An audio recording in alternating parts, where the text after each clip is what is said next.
Honnêtement, je sais même plus ce que j'allais dire. C'est dire si c'est important. Mais enfin, j'ai des idées, mais des fois ça défile dans ma tête à une vitesse.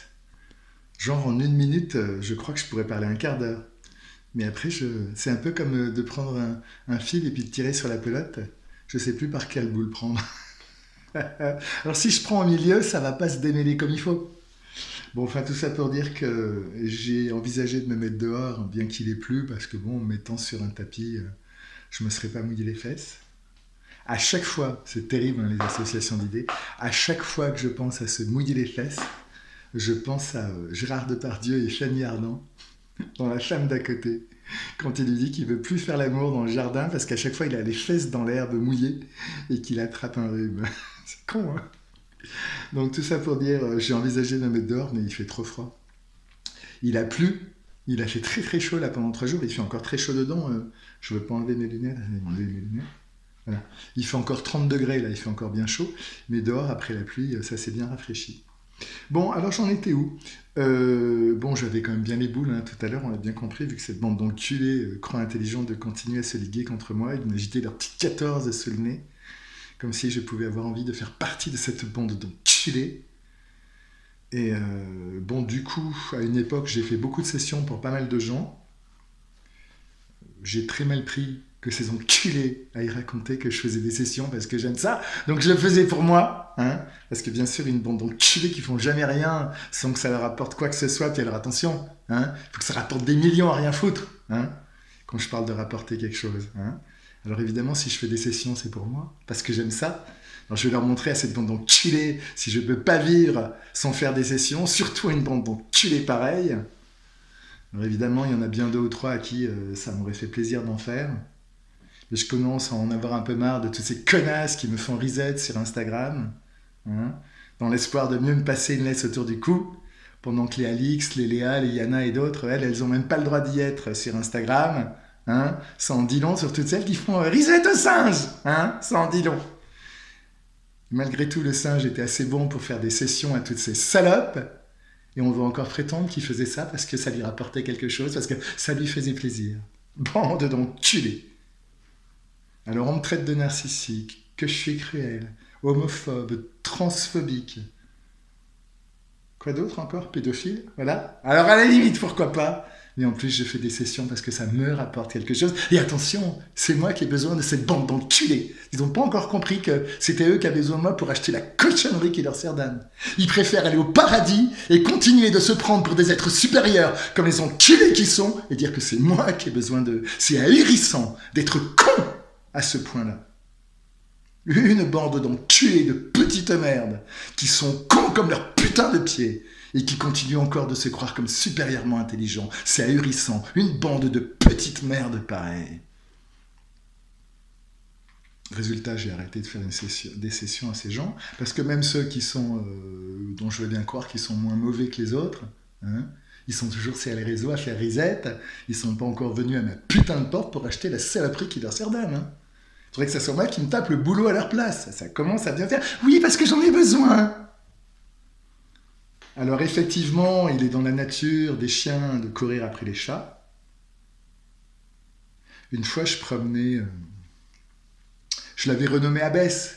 Son vrai nom, c'était Diablesse. Alors quand j'allais demander à la promener, je demandais Diablesse, mais quand je lui parlais, je disais Abbesse. De toute façon, je savais qu'elle faisait pas la différence, parce que les chiens, je l'ai déjà dit, ils entendent la fin des mots.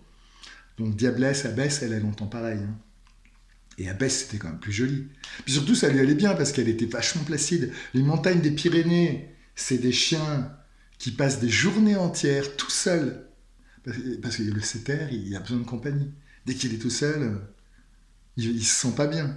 Alors les deux setters d'à côté, là, il y en a un, il aboie pas trop quand il est pas seul. L'autre, il aboie tout le temps. Mais dès que les maîtres sont sortis, même celui qui aboie moins que l'autre, il aboie. Hein. Il supporte pas la solitude. Et l'autre jour, ces enculés étaient là en train de regarder la télé, ou faire je ne sais quoi. Il était genre 1h du matin, je ne sais plus l'heure. Hein. Il ne s'agit pas de mentir ou d'être précis, je ne me souviens plus. Mais il était tard, il y avait de la lumière chez eux, et il y avait les chiens dehors qui aboyaient, qui aboyaient, qui aboyaient. Et alors je suis sorti, j'ai gueulé, alors comme j'avais plus de voix, on m'a quasiment pas entendu. Et il y en a l'un des deux qui a couru jusqu'au grillage, là, il m'a regardé. Il la voyait pas, parce que ses maîtres étaient là. Si ses maîtres n'avaient pas été là, d'ailleurs un jour j'ai fait la même chose, ses maîtres n'étaient pas là, il m'a hurlé après.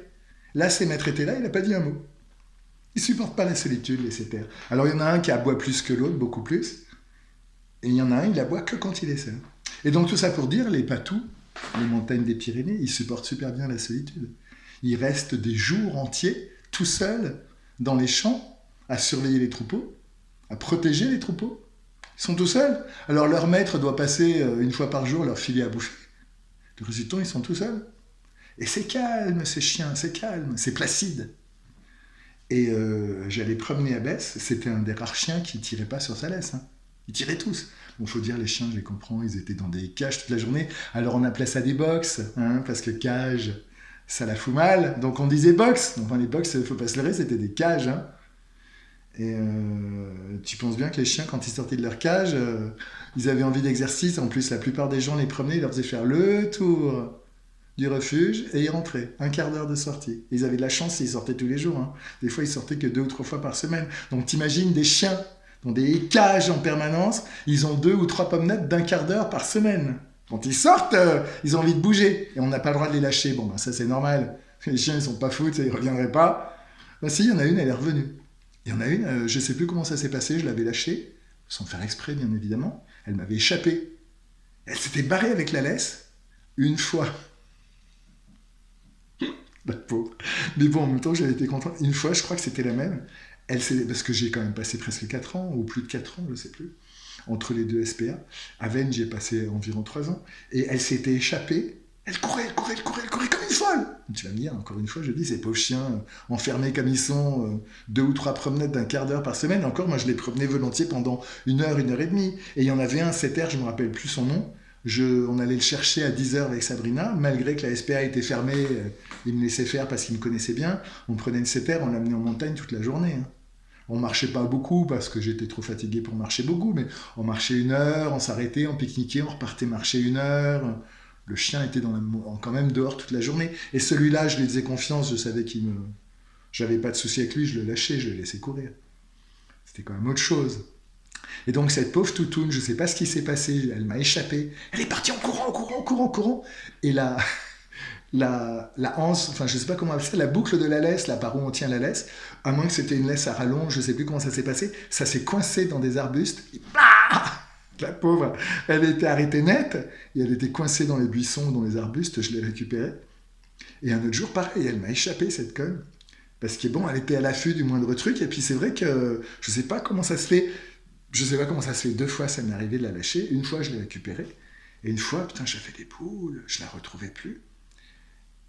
Bon, encore une fois, contrairement au setter que j'avais lâché parce que je savais que je pouvais lui faire confiance, je savais que le chien, en plus, c'est setter, je sais, il supporte pas la solitude, il n'est pas se barrer tout seul, hein. Il restait avec moi. Hein. Je dis avec moi parce qu'il restait pas avec Sabrina. C'était moi qui connaissais, enfin bon, il restait avec nous. Et l'autre fois, la toutoune, elle s'était barrée, putain, j'étais emmerdé, je rentre au refuge, je dis, elle m'a échappé, tout ça, non mais t'inquiète pas, elle est rentrée, quoi. Première chose qu'elle a fait, c'est de rentrer.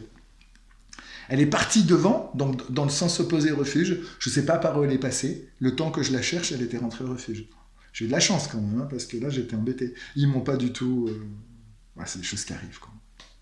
Et donc tout ça pour dire, je promenais à Besse, qui était un chien quand même extrêmement placide. Placide, c'est vraiment le mot qui lui allait bien. On allait marcher, et puis alors c'est très digne comme chien, c'est un porc. C'est pas arrogant, comme ces enculés là. Il y en a une, c'est terrible, je l'avais trouvé pas mal en gymnastique artistique, là c'est les Jeux Olympiques en ce moment. Et alors quand ils sont ils font la gym au sol, ils sont là, comme ça, tout ça, bon bah c'est la gym au sol, c'est comme ça quoi. Et puis quand elles sortent du tapis, la plupart elles redeviennent entre guillemets normales, et elle sort du tapis.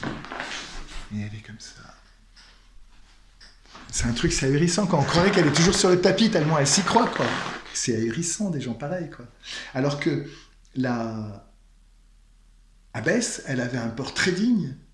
Mais il n'y a pas ce côté arrogant qui a chez ces enculés, ces lions, là, tu vois, genre, on est meilleur que les autres. C'est ahurissant, cette bande d'enculés qui se croient supérieurs. Il suffit de les regarder, mais c'est écrit sur leur gueule qui se croient supérieurs, quoi. C'est à gerber, quoi. Et Abbesse, elle avait ce côté très digne. Elle était super belle, cette chienne, dans dans cette façon d'être, quoi. Et en même temps très placide. J'aimais beaucoup cette chienne. D'ailleurs, le jour où elle a été adoptée, je crois que j'en ai parlé, la soigneuse, elle me dit, Monsieur Potro, Diablesse a été adoptée. Elle croyait que j'allais être triste. Et bon, ben, j'étais quand même heureux pour elle. L'important, c'était qu'elle ait été adoptée. C'est un éleveur qui l'a adoptée. C'est les éleveurs qui veulent de ces chiens. Alors bien sûr, elle n'était plus là, mais j'étais content pour elle. D'ailleurs, je l'ai dit, c'est le principe, on pense aux autres avant de penser à soi. Arnaud Desjardins avait donné cette définition d'éveil qui est effectivement très réductrice et qui est en même temps très réelle, quoi. Les autres avant moi. La première chose, c'était d'être content pour elle. Après, oui, elle n'était plus là. Et je l'aimais beaucoup, cette chienne. Mais bon, j'étais heureux qu'elle ait été adoptée. Et donc, elle marchait comme ça. Et je la tenais quand même bien, mais surtout qu'elle devait faire ses 50 kilos à baisse, hein. Mais si elle avait voulu partir, hein, j'avais pas besoin, je la tenais, bon, je la tenais toujours en laisse quand même, je prenais pas de risque. Bien que quand je la coiffais, je lui disais de se coucher, elle se couchait, je la coiffais, j'ai pas souvenir que je devais tenir la laisse en même temps que je la coiffais, hein. Enfin, c'était un chien placide.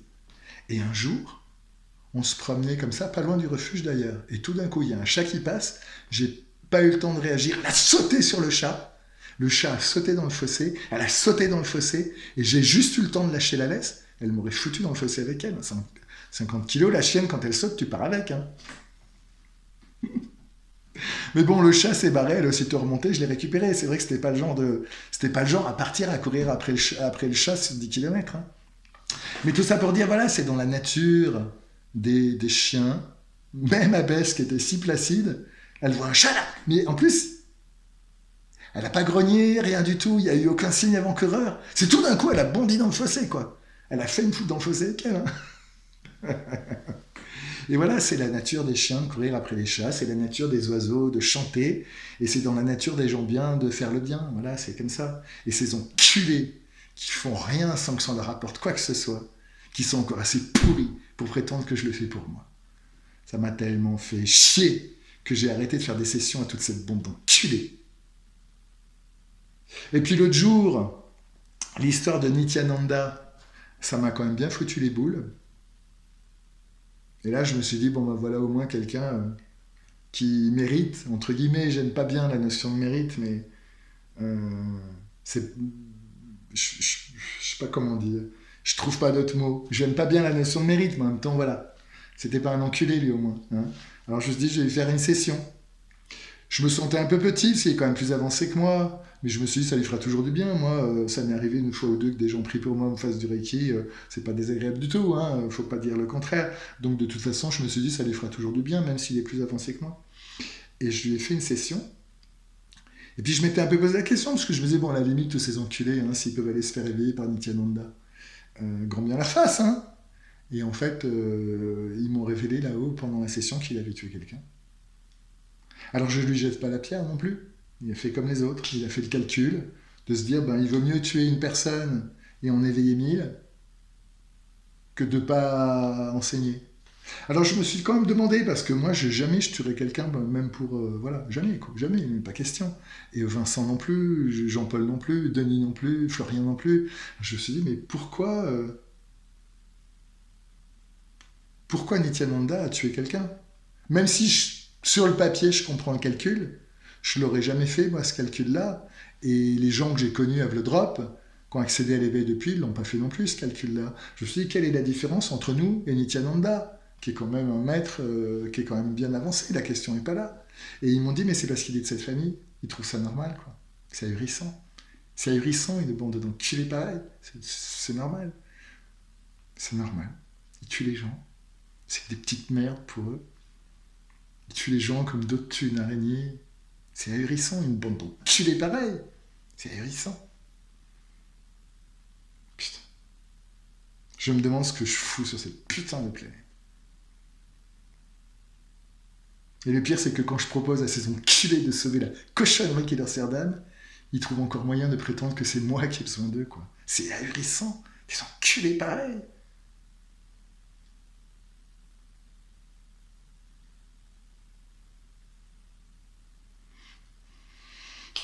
Voilà.